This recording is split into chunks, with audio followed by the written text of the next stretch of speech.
Santa Teresa Benedicta de la Cruz, también conocida como Edith Stein. Edith no nació católica. Ella era judía, de Breslau, entonces una ciudad alemana y hoy polaca con el nombre de Wrocław, en 1891. Era la menor de una familia numerosa y perdió repentinamente a su padre apenas 2 años después. Su madre se hizo cargo con fortaleza del negocio familiar de maderas y de la educación de sus hijos. Su madre infundió un elevado código ético a sus hijos. Edith aprendió algunas virtudes que nunca perdería: sinceridad, espíritu de trabajo, sacrificio, lealtad. Pero aunque se educó en un ambiente claramente judío, su fe era más bien superficial. A los 10 años, supo de la muerte de un tío muy querido y acabó enterándose de la causa: suicidio tras la quiebra de su negocio. Ella acudió a su funeral. El rabino inició la oración fúnebre. Ya había escuchado otras oraciones fúnebres. Eran un resumen de la vida del muerto, en que se realza todo lo bueno que había hecho durante su vida, removiendo el dolor de los familiares y sin que por ello se recibiese ningún consuelo. Por fin, con solemne y engolada voz dijo al rabino: si el cuerpo se convierte en polvo, el espíritu vuelve a Dios, que es quien se lo dio. Pero detrás de todo esto, no había una fe en la pervivencia personal y en volverse a encontrar tras la muerte. Y esto, a Santa Teresa, se le hizo un poco vacío. Más adelante, en otra experiencia, comentaría: tuve una impresión totalmente distinta cuando al cabo de muchos años participé en un culto funerario católico por primera vez. Se trataba del entierro de un sabio famoso, pero nadie se dijo en la oración fúnebre de sus méritos, ni del apellido que había llevado en el mundo. Solamente se encomendaba la misericordia de Dios de su pobre alma mediante el nombre de pila. Ciertamente qué consoladoras y serenantes eran las palabras de la liturgia, que acompañaban a los muertos a la eternidad.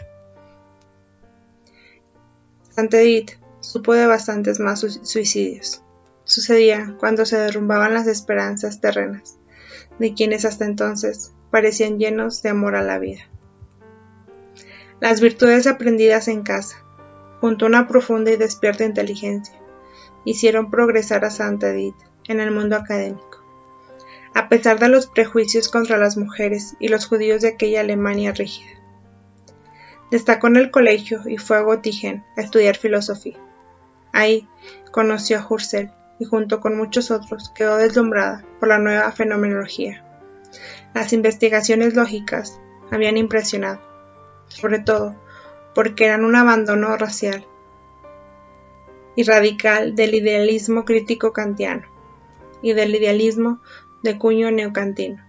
Se consideraba la obra como una nueva escolástica. Todos los jóvenes fenomenólogos eran unos decididos realistas. Edith, en filosofía, buscaba la verdad, pero a la vez un intenso trabajo la absorbía, y no dejaba trabajo para la consideración de otras cosas, de hechos. No tenía fe. Dios preparaba la mente de Edith, pero también otros aspectos que permitirían descubrir. Entre otros, el contacto con el dolor. En 1914 apareció de improviso la guerra. Muchos de los amigos de Santa Edith fueron al frente. Ella no podía quedarse sin hacer nada y se apuntó como enfermera voluntaria. La envió en un hospital austriaco. Atendió soldados con tifus, con heridas y otras dolencias. El contacto con la muerte le impresionó. Tras ver morir a uno de los primeros, ella comentaría: cuando ordené las pocas cosas que tenía el muerto, reparé en una notita que había en su agenda. Era una oración para pedir que se le conservase con vida. Esta oración se la había dado su esposa. Esto me partió el alma. Comprendí justo que en ese momento lo que humanamente significaba aquella muerte, pero yo no podía quedarme ahí. Tras los trámites pertinentes, se volvió a refugiar en la incesante actividad y recibió la medalla del valor por su trabajo en el hospital. Tras dejar el hospital, Edith siguió a Husserl y a Friburgo y trabajó como asistente. Ordenó y recopiló los trabajos de maestro, pero sin un futuro claro en ese puesto. Decidió dejar a Husserl e intentar aspirar a una cátedra universitaria. No lo pudo conseguir por ser mujer y se tuvo que conformar con la dirección de un colegio privado. Algunas conversiones de sus amigos y algunas escenas de fe que pudo ver habían impresionado a Edith. Empezó a leer obras sobre el cristianismo y el Nuevo Testamento. Un día Edith tomó un libro al azar en casa de uno de sus amigos conversos. Resultó ser la autobiografía, La vida de Santa Teresa de Jesús. La absorbió por completo. Cuando lo acabó, sobrecogida exclamó: «Esto es la verdad». Inmediatamente compró un catecismo y un misal. Al poco tiempo se presentó en la parroquia más cercana, pidiendo que le bautizaran inmediatamente. Edith demostró conocer bien la fe, pero había que hacer algunos trámites, y se bautizó el día 1 de enero de 1922, con el nombre de Teresa Hedwig. Lo más duro que le esperaba a la recién conversa era decírselo a su familia. Edith era el orgullo para su madre.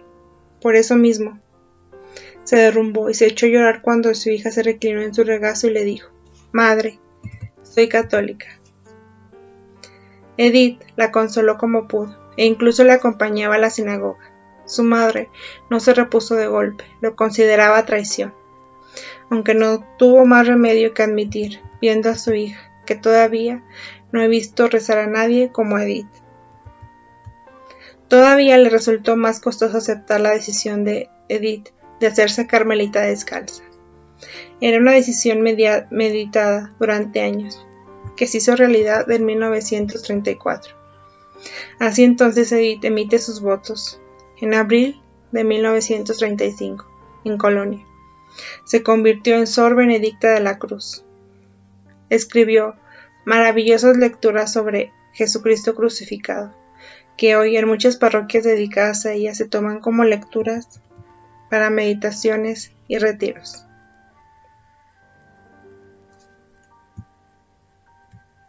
Mientras todo esto sucede, el ambiente de Alemania se va haciendo progresivamente hostil contra los hebreos. Desde la llegada al poder de Hitler en 1933.